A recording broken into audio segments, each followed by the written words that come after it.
Of course, all the news yesterday and today revolved around Artemis. And did I mention Artemis? Actually, it was a great event. And I got to see it up close and personal from a Space Force base at Port Canaveral. We'll talk about that briefly. There were a couple of very interesting items from Virgin Galactic today, one of which is a price change. Global Star stock popped 15% on acquisition rumors. SpaceX has formally filed confidentially for IPO ahead of its AI rivals, fueling the speculation machine once again. And across the pond, Spain approves a 350 euro ESCA expansion. Rocket Lab got German approval to acquire Mynaric. ESA is looking for a commercial provider for lunar payloads. We may know a couple. We can recommend them. China's CAS Space targets 607 million IPO for reusable rocket tech. All that. And our guest, Dr. Ajay Kothari, is back with us. From the news desk at the Center of Space Commerce and Finance, my name is Thomas Andrew Olson, and this is The Unknown Quantity.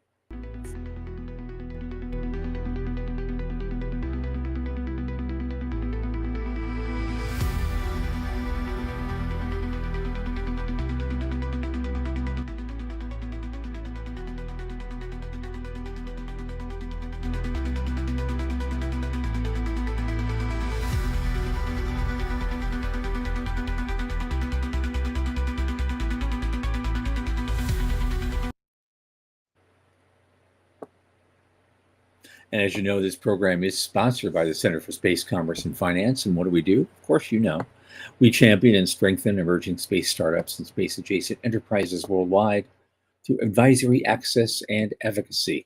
Our pitch events and world-class boot camps fortify startups to be better investor ready. Now, a lot of our work, especially this show, is supported by our listeners and fans like you. So if you just go to cscf.space/support, and click that Plainest Day donate button. Little in the tip jar each month makes a big difference. And don't forget to like, subscribe, and, well, tell your friends.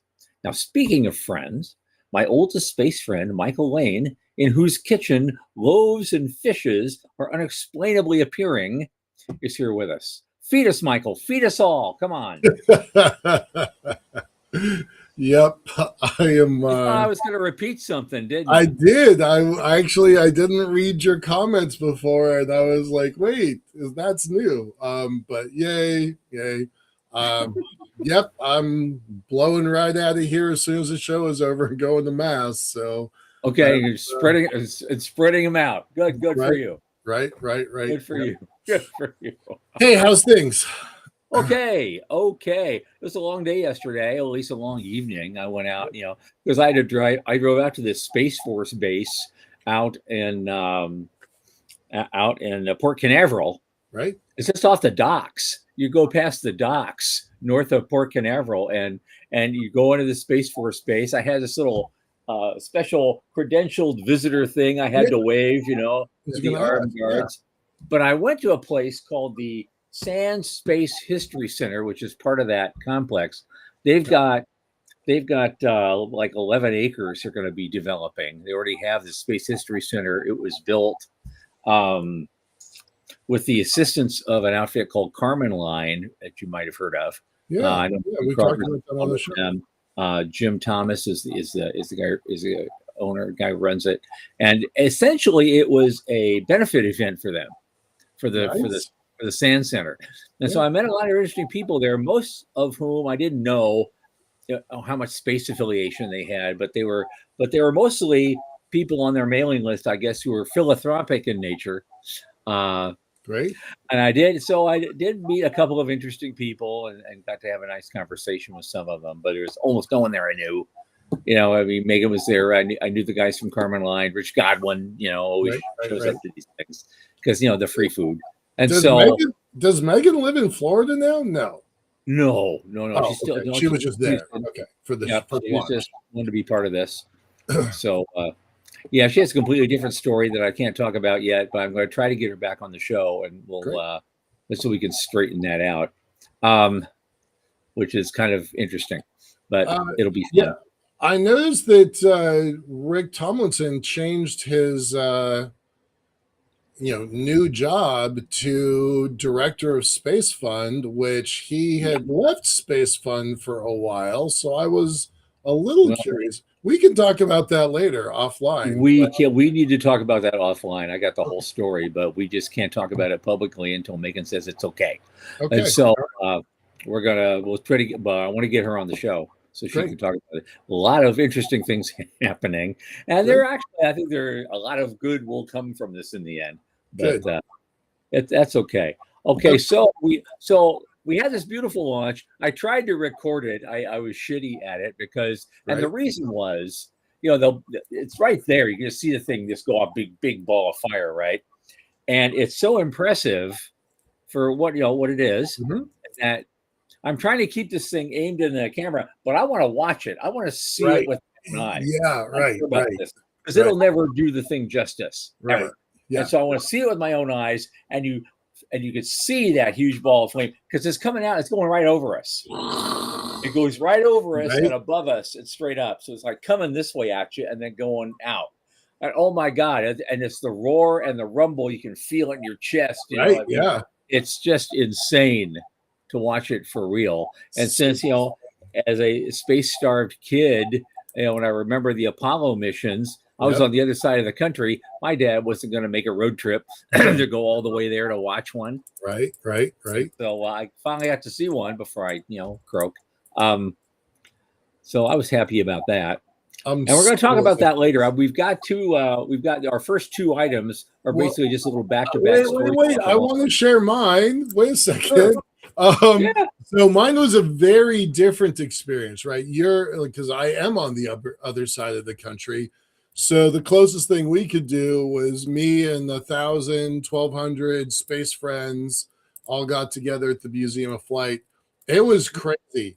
They kicked off at 1:30, and by 1:40, the theater was completely packed. It's a 400-person theater. It's completely packed, standing room only, and they're setting up 4 different alternate viewing locations throughout the museum. So about 1,000 to 1,200 people were there. It was kind of bonkers. It was super cool to see little kids there and old people. We are in the heart of Blue Origin, so a bunch of their engineers were here. Of course, their own viewing thing, but the Museum of Flight, a lot of folks were there. So I saw folks from Boeing, Stoke, Blue, National Space Society had a really big presence. They had a display. Raytheon was there. Harris was there. So lots of vendors that supported it. National television. It made national television our event. And even NASA cut over to us, picked up some stuff, and then put it on restreamed it on their channel. So that was really neat. It was so weird, though, because you had this giant auditorium. You're underneath the SR-71 Blackbird and all of their other display items. And the whole room was completely quiet. Like you'd have somebody like whisper in someone else's ear, but the whole room was completely quiet. And those last 10 minutes were almost like being in church. It really was. It felt like a temple. It felt like this moment of everybody holding their breath, everybody like crossing their fingers. It was a pretty great moment. And there were tears. And you had those huge screens. Yeah, in the room. I've been in there. They're like the size of a Buick. These screens. And so you probably got a better shot at the actual moment of liftoff than I did. Sure. But we got the flyover. We didn't get that. But it was funny. But somebody I mentioned, we're walking back. We're out in the parking lot. We're walking back to the Sand Center, and we're going probably in the time it takes for us to walk back there and get our drinks, they'll already be in orbit. Right. Yeah. Anyway, it was beautiful. Super happy about it. Rachel's reminding us that we've already chewed up 10 minutes. So yeah, let's just get into it. But it was a great show, and sincere congratulations to everybody that was involved. NASA, all their subcontractors and contractors. It's kind of nice to see Jared Isaacman out there, you know, with his new revised, updated schedule. So that was really cool to see. It was just a great day all around. The only downside was trying to get home again. What would normally be maybe a 1 hour and 15-minute drive for me to land to this place took exactly, I timed it, 3 hours and 7 minutes. All of Highway 528 was just packed going all the way through until I could cut off of there. I went 38 miles. It took over 2 hours to go 38 miles. I averaged about 14 miles an hour, I think.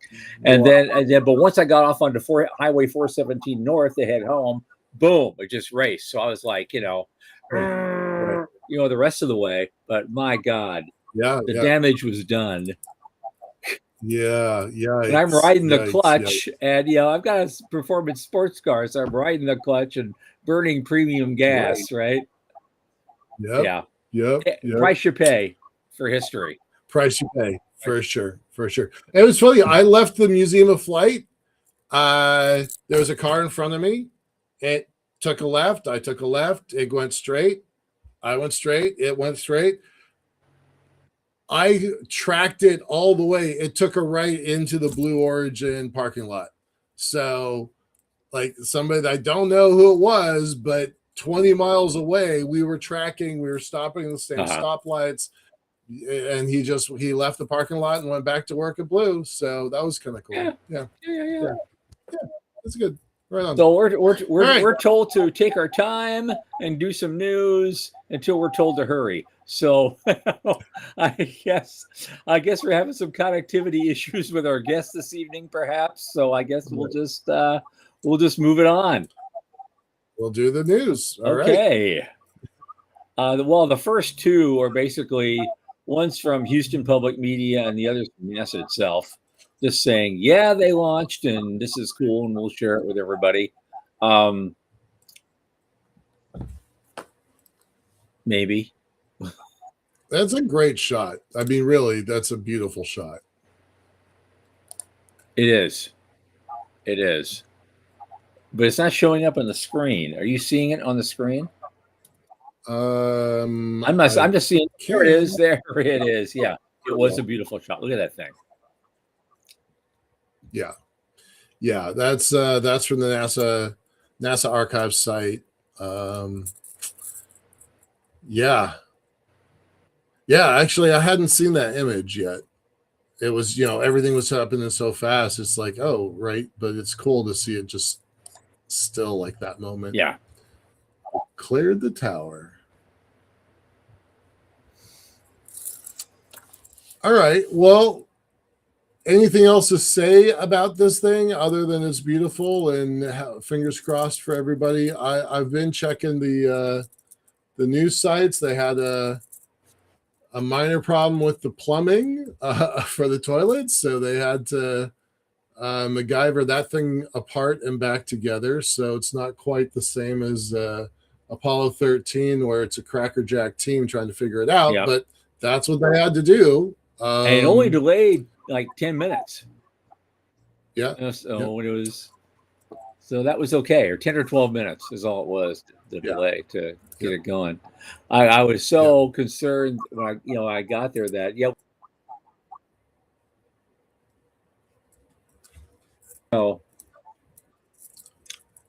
here we go again. Right. It's starting. Here we go. Okay. No, I was so concerned it was going to be scrubbed after all that, and I saw the people, just regular folks just pulling off on the side of the road, and there's various areas on the the highway they can just pull off. Apparently, this has been done many times in the past, so people know where to go. And it was packed on both sides, just packed all the way down 528. Yeah, that would be a big disappointment for those folks too. So the traffic would have been the same going back, most likely, if they had scrubbed it. That would have been a complete Right. no-win. Yeah. Yeah. The only thing I was worried about was weather. I was watching that really closely because, yeah. But everything else was like tick, tick, tick, tick, tick. Let's get it done. Yeah. So yeah, pretty neat. Pretty neat. Yeah, it was like, well, okay, someone said it was like, what's her name? She said it was like leaving Burning Man.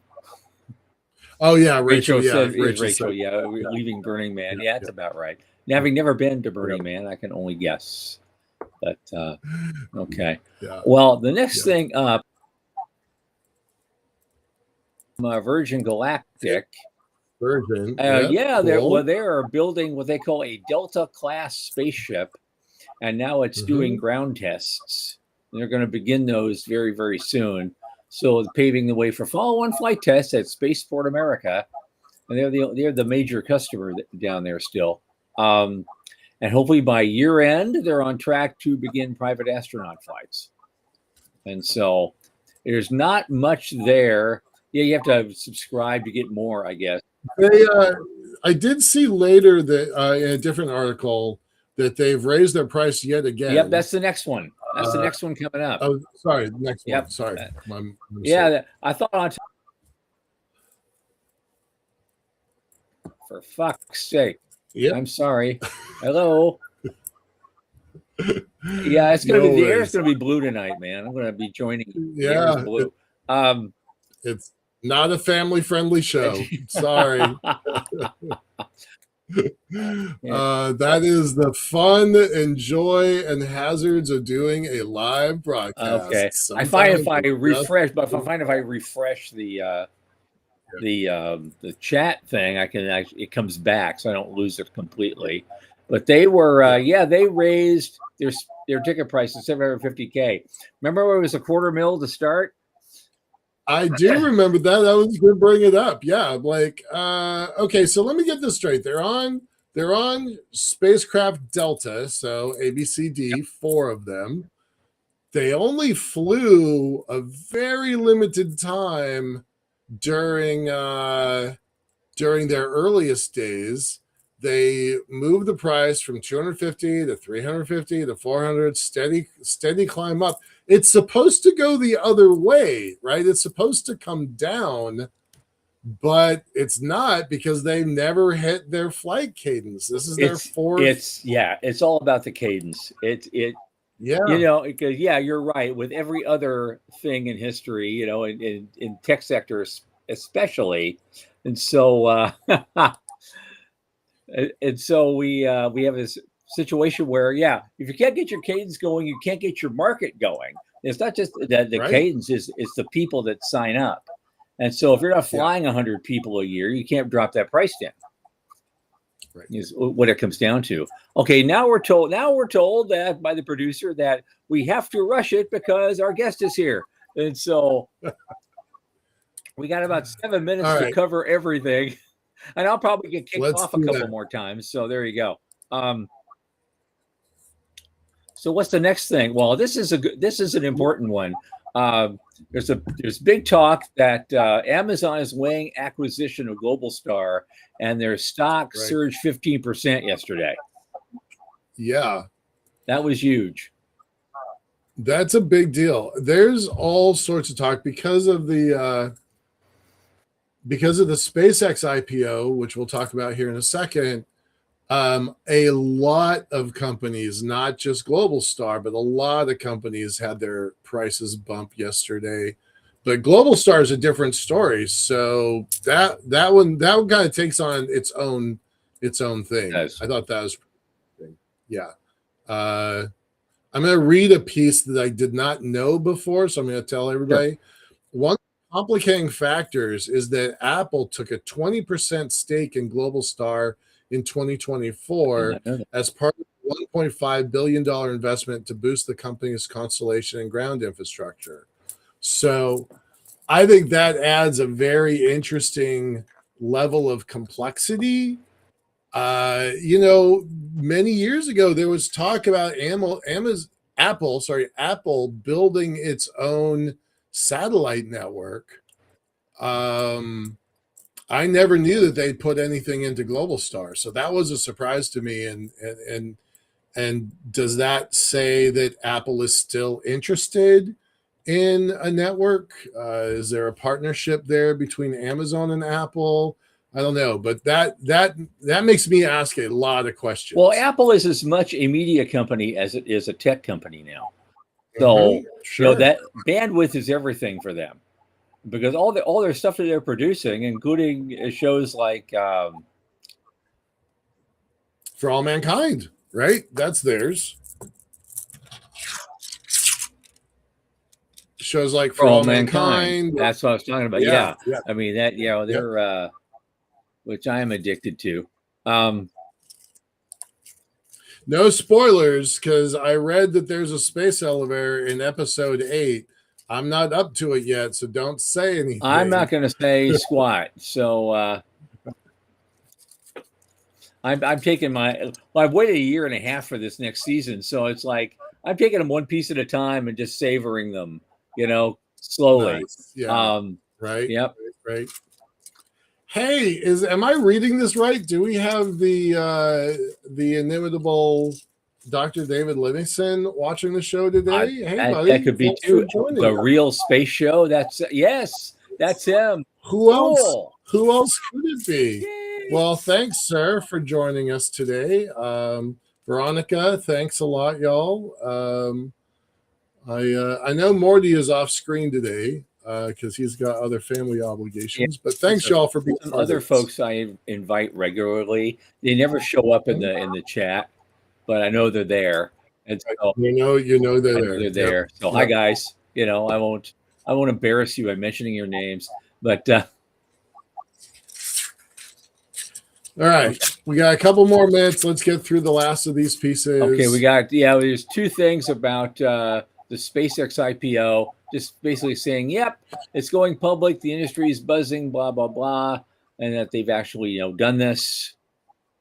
And Bloomberg doesn't give you much because they're Bloomberg, obviously.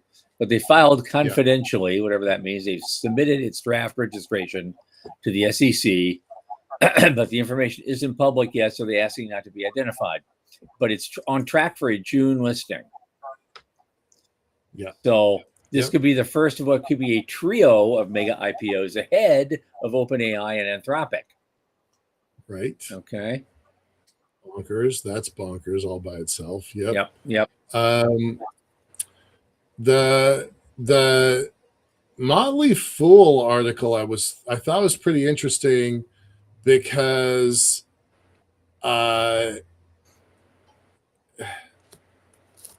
it's they're basically saying that SpaceX is using the extra cash to cover its money losing XAI, which I was a little surprised by that. That was kind of the first really negative thing that I've seen about this IPO. Right. So I was a little surprised by that. Yeah.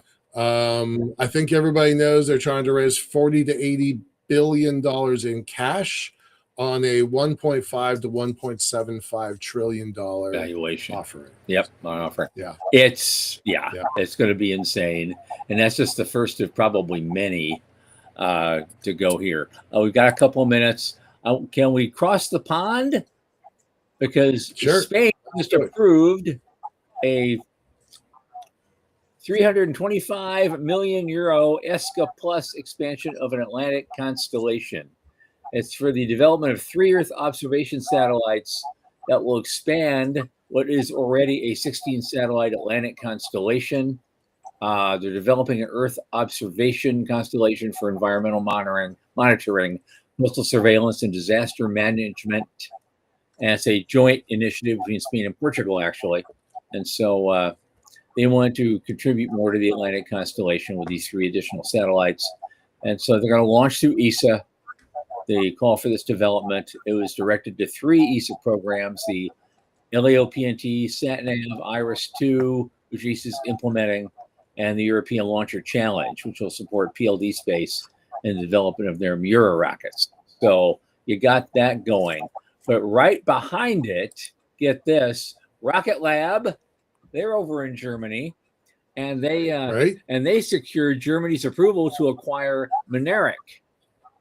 And they're an optical communications provider. Yeah, a little surprised about that, but that goes hand in hand. So I think there's two pieces about that. We've talked a lot about Germany's $40 billion investment into the space sector over the next 5 years. This certainly seems a part of it. Berlin has been aggressively trying to recruit organizations to show up over there. Yep. So I think that's really important.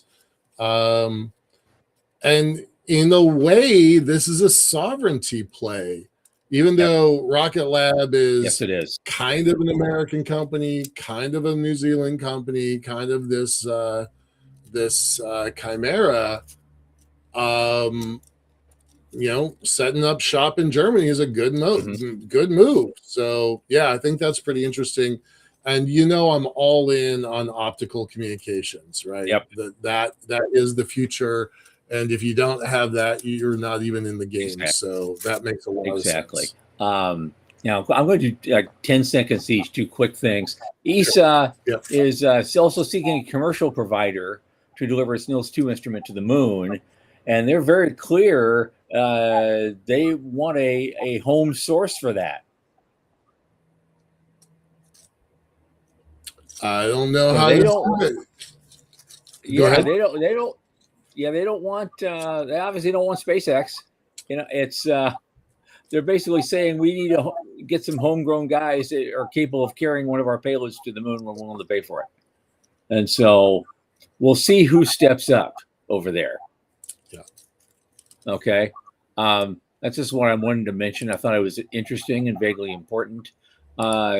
China's CAS Space is targeting a $607 million IPO for reusable rocket R&D. That's a planned listing on their Star Market, according to a filing on, just yesterday or Tuesday. And so they're taking advantage. Chinese private space firms are now taking advantage of government support to pursue these things. So I guess they eased the rules or something. And so they're, so everybody's, got a big IPO push going on now. I left one thing for last. I just want you just to post it because this is the intro to our guest. Sure. It wasn't written by him, but it was written by Mark Whittington on the Hill. It says how the free market can free NASA from the Space Launch System. Yay. And I thought I just wanted to put the link up there for everybody. They could read that on their own. But I thought this was a perfect way to introduce our guest, who's also written extensively on the topic of how we can get to the moon and settle it all without Artemis if we have to, and probably for a lot less money. And so let's bring him in right now. Dr. Ajay Kothari returns to us tonight. He's the president of Astrox Corporation, and he has very authoritative views on Artemis versus private sector lunar exploration and settlement. And we raised a question the last time, a little bit ago, because NASA is.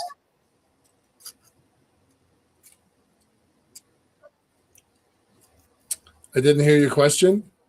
Yeah, well, okay, there we are. I'm back. Yep. It goes away. Yep. I will make sure I'm there. The thing is that we talked before about NASA's seeding $20 billion to build a lunar base. That's the first thing I'd like to ask our guest tonight is, do you think that's enough?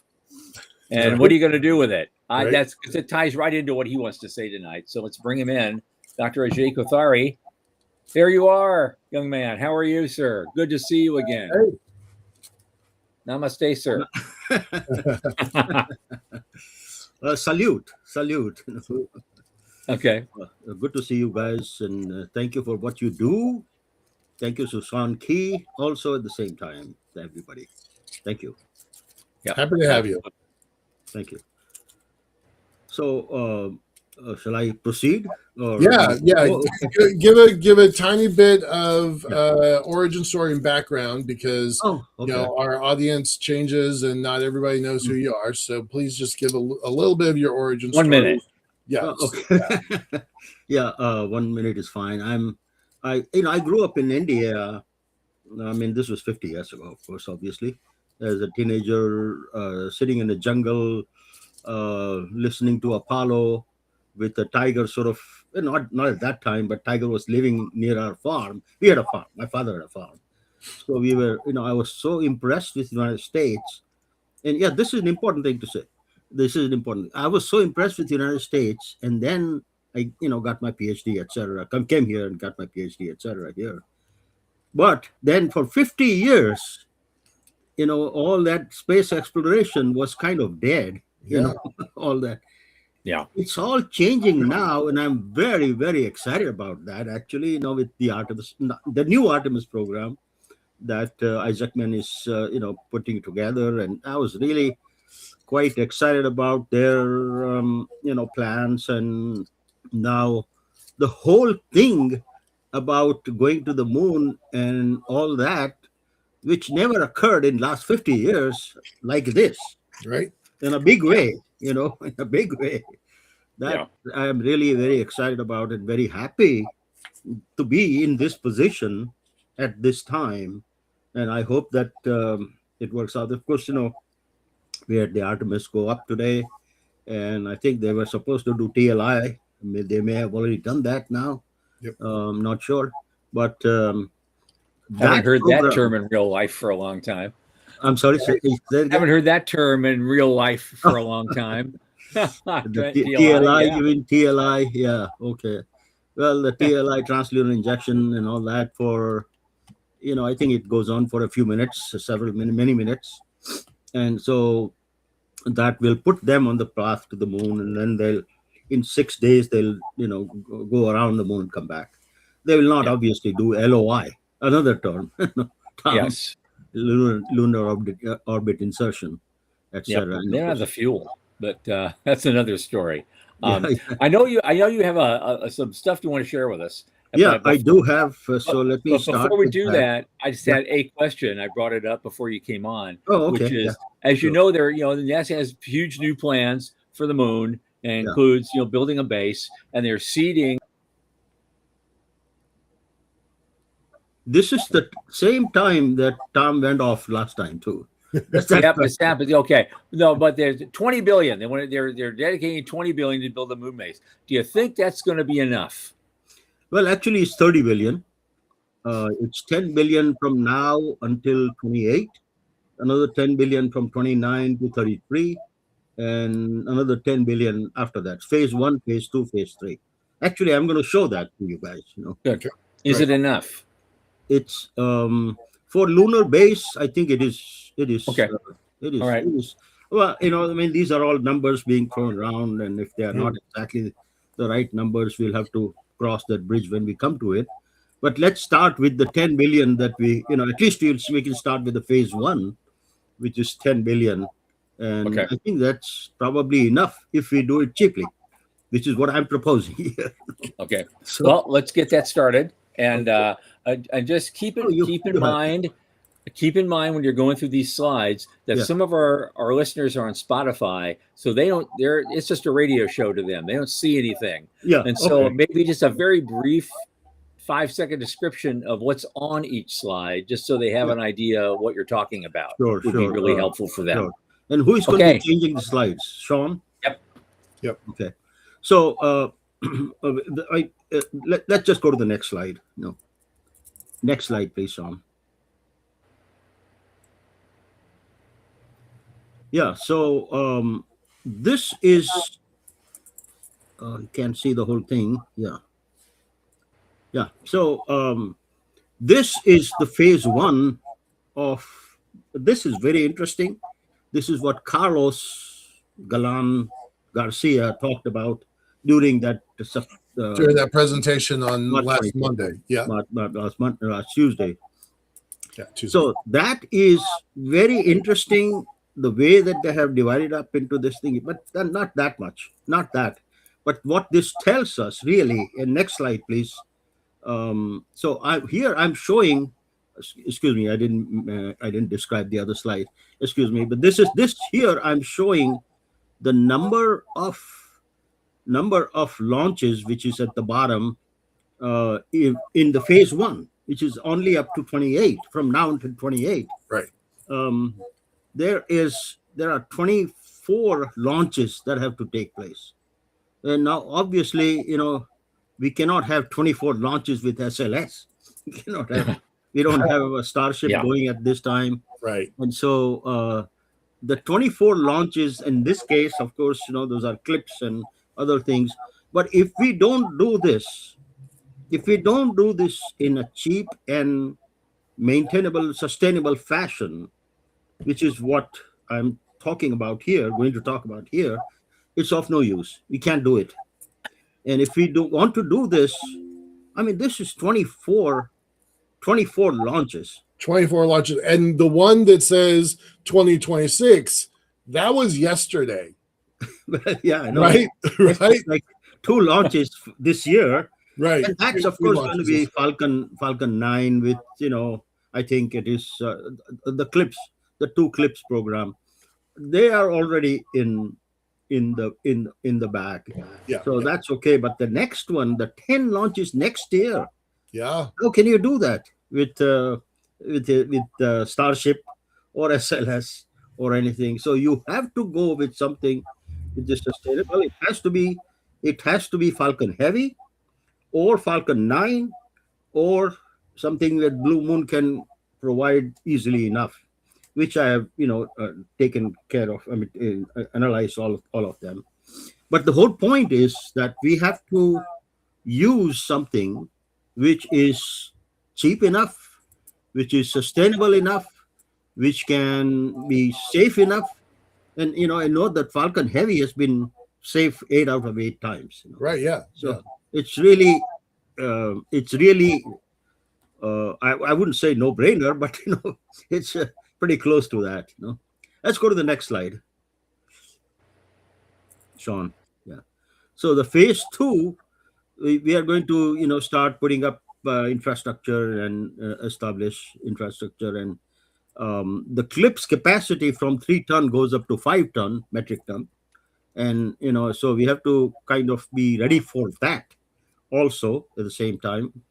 Falcon 9 by itself will be struggling with that, so we'll go back to the next slide, please, Sean. Yeah, so now you see in phase 2 we are talking about you can see the number here is 27.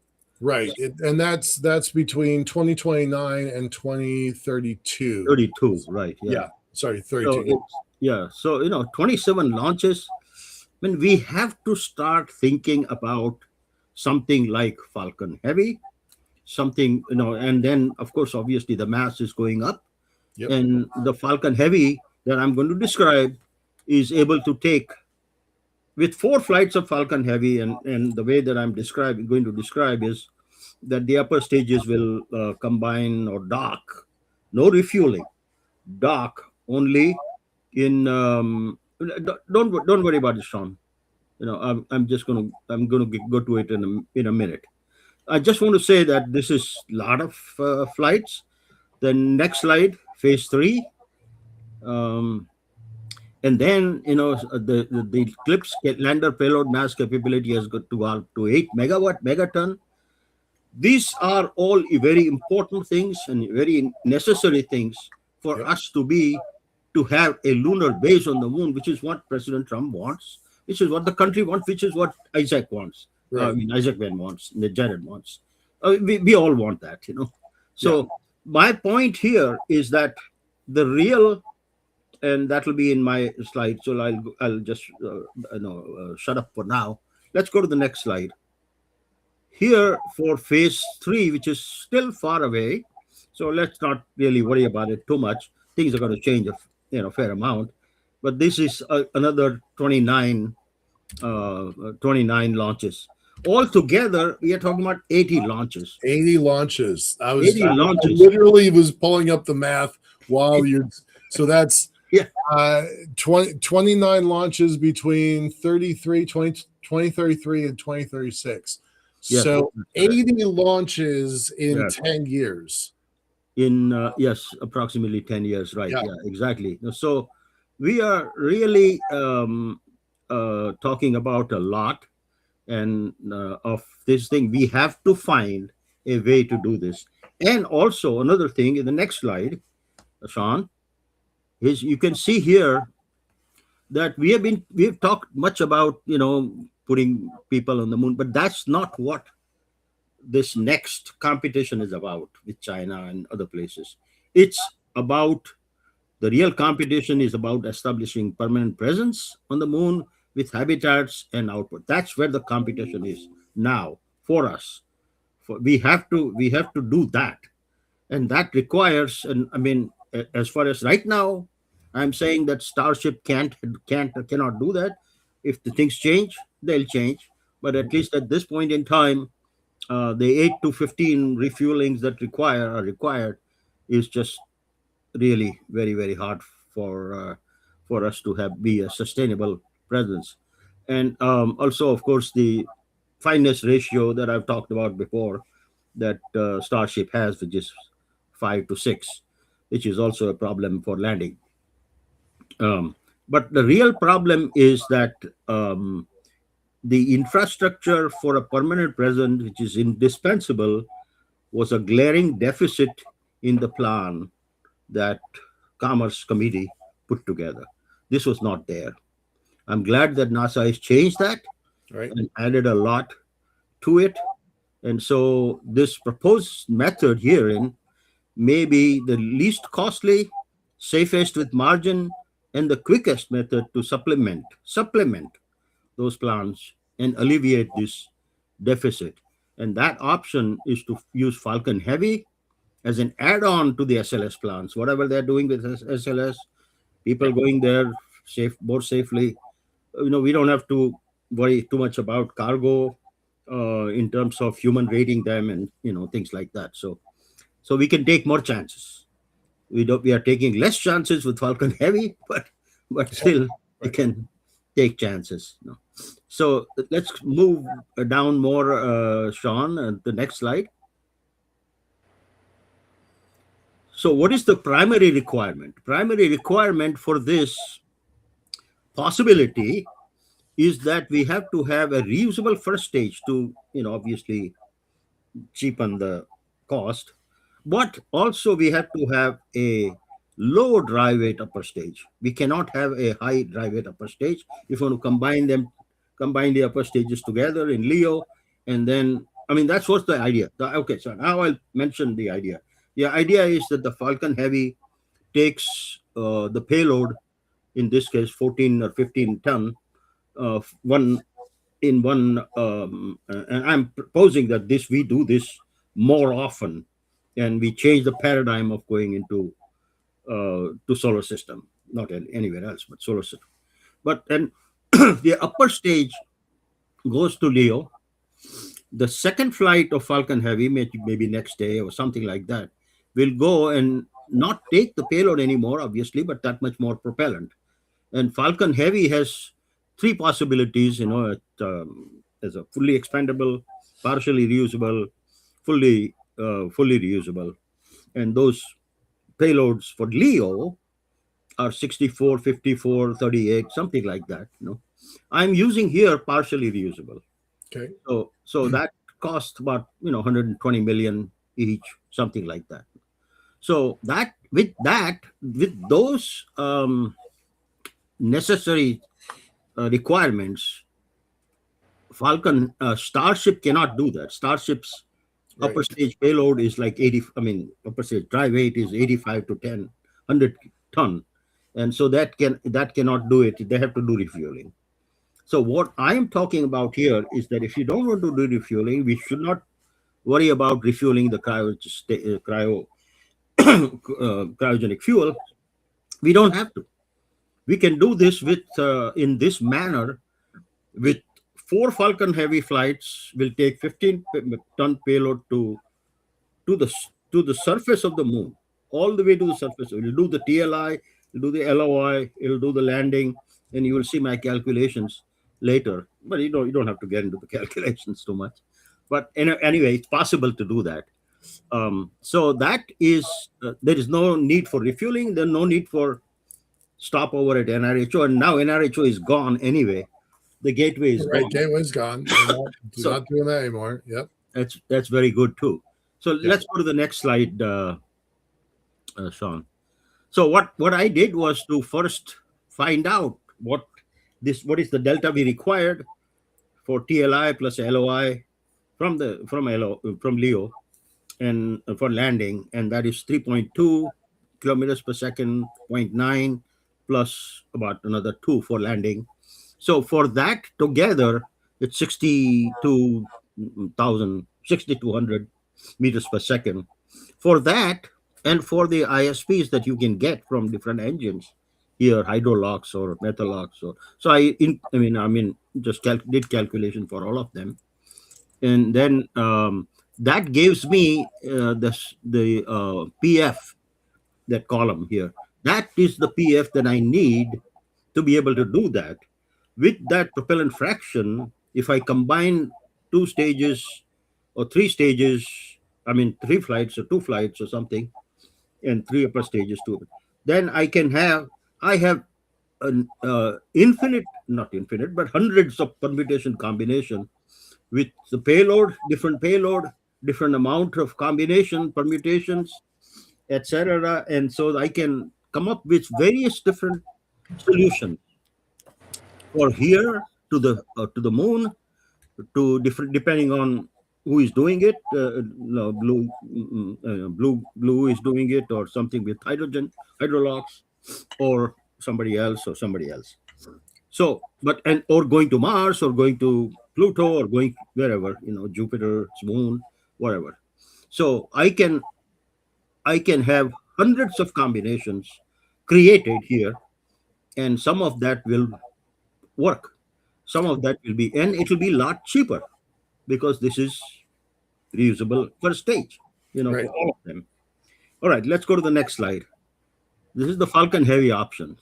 So I have created the Falcon Heavy upper stage in my code space side, and these are the actual numbers. And on the right hand side, you can see the numbers for 4 flights of Falcon Heavy will take 14 ton to the surface of the moon, based on the other delta V that I talked about.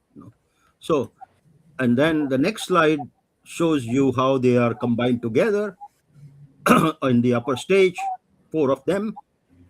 Now, if we go to the numbers that Carlos was talking about, which is 5 ton or 8 ton or something, we don't have to go to 4 flights. It might be 3 flights, it might be 2 flights. So all of that, but they are not going to do any refueling. They will just dock in LEO, and we can do that literally within a few months.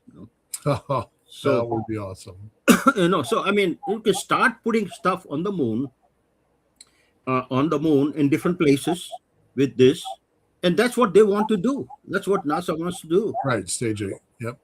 So it is really, and then you can see here on the right, for the 4 flights here for 14-ton payload, how that happens. But if you have only 2 flights, obviously you can decrease the amount of payload that way and do the phase 1 first. Phase 1, whatever they require, you would be able to do it with maybe 2 flights of Falcon Heavy with the upper stage. That is really, really very, very useful for the country and cheap. I love your last line. It makes no sense to attempt to use SLS for cargo. None whatsoever. Yeah. Well, at $4 billion a pop, you want to do 80 flights at $4 billion a pop. That's $320 billion, even spread out over 10 years. That's right. beyond NASA's budget. Right now. Exactly. No, so it's just It's just there is no other option. This is what we can do this for for the country, for the president, for the country next year. We can start putting stuff on the moon next year, maybe this year also probably, but next year for sure. So that's the cost saving you can see compared to SLS. I mean, there's no comparison. So then go to the next one, Sean. New Glenn option. Also, I created the New Glenn upper stage here in space side, which is our code, STOX code. And actually, this is an actual sizing code. It actually calculates the amount of fuel required and puts the fuel in the tanks, and the tank sizes the tank, and the tank has to fit in the 7-meter diameter thing that we are talking about here, etc., etc. So that is next. Go to the next slide. New Glenn, yeah, that's one. So that you can see the numbers here actually for the weight. You can even see the component numbers here. Of course, nobody can see it right now, but I'm saying that I have it. And then for 4 flights of that, also we can take 14-ton payload to the moon surface, not NRHO even. Next slide, last slide, is the both options here. So as you can see, for cost saving for New Glenn and for Falcon Heavy, almost 80% cost saving compared to SLS. So this is really quite possible to do with this $10 million that you were talking about here, Michael, earlier. Yeah. And Tom. And so I'm suggesting that we change the modus operandi for going into exploring solar system this way, which is just to dock the upper stages. And and I know that India is doing it, but at this time India is going to do that. I mean, I don't know why we are not thinking about it, and we need to do that also. It doesn't hurt anything. I mean, to just even start trying to do this, with Falcon Heavy flight. We need to do this because of the fact that the phase 1 requires 24.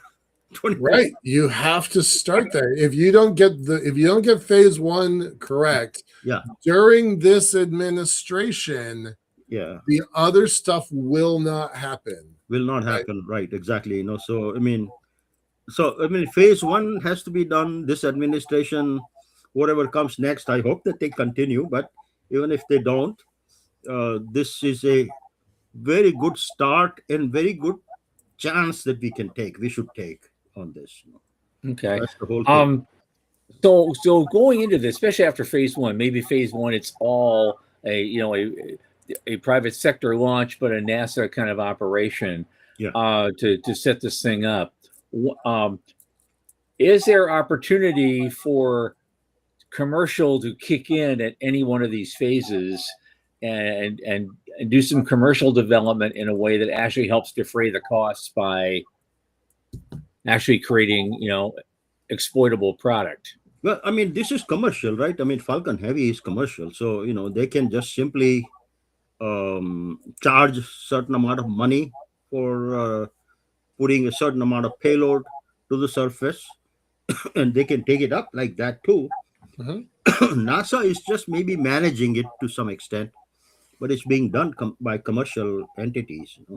And okay. Well, I guess my point is you're sending 80 launches to the moon minimum, and you're carrying a lot of stuff. You're putting stuff on the moon. I guess you really don't care much what that stuff consists of, besides the bare minimum to maintain an actual base and a permanent structure there. But the rest of the payloads that come there could be entirely stuff that we can't even foresee now, that would be used for strict commercial purposes by the people sending those flights there. Is that kind of what I'm hearing? Yeah, actually, if you were to look at, I didn't have all the slides that Carlos had.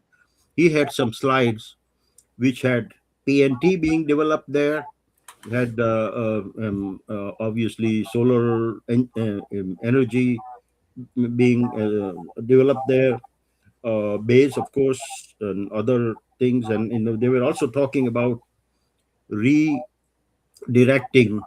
all the, well, this is an aside, but redirecting all the stuff that is being done by ESA or Japan for the NRHO with the gateway back to the surface. And they are saying that they are all excited about doing that. So that's all Mhm. that is being done. While that is being done, there is other things that need to be done.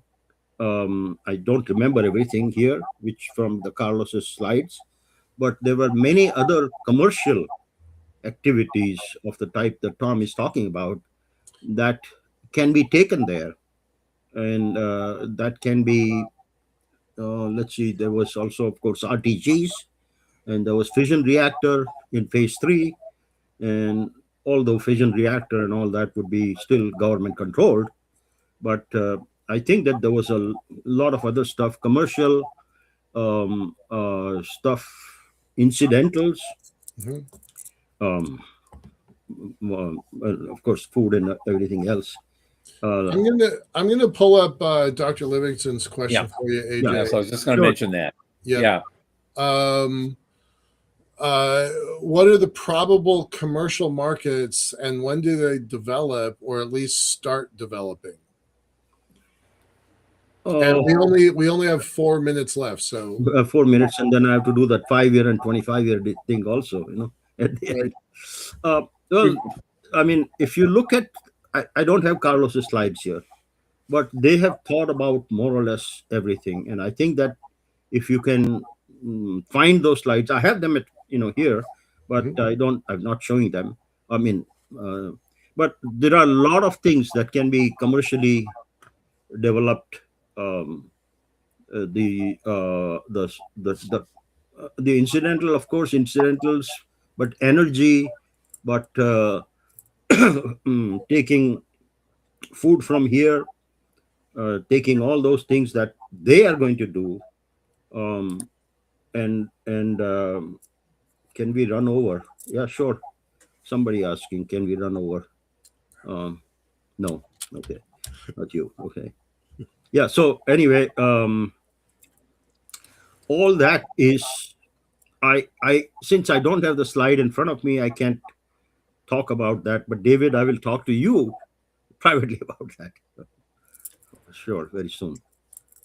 Yeah, because he has these questions. I have them too, obviously, because I'm looking at not only do we build these things on the moon, but ultimately Hmm. get jump starting a good cislunar economy where these things will actually start paying for themselves Right. over time.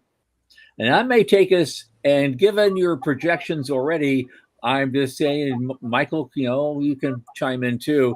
I'm thinking probably 2040, we might get to a place like that, God, I but probably hope. no sooner. I mean, I want it to be sooner, right? I, I'm So do betting I. everything on it being Yeah. sooner, right? I think that would be sooner, with especially with these plans that they have about sending so much stuff to the moon, and some of that, obviously will be commercialized over there, and obviously we are going to do a lot of ISRO things also, and or get some of these PGMs and all that. But I mean, I'm not very good at commercial forecast, so I'm really not getting into it too much. Okay. That's So fine. yeah. Not a problem. Not a problem. But given what you do know, let's we're about a minute and a half to go. Let's go into 5 year and 25 year. What do you think? What do you think? Has your thinking changed since last time? Yeah, I mean, I don't remember what I said last time, but based That's on, even better. yeah, it's better. It's definitely better.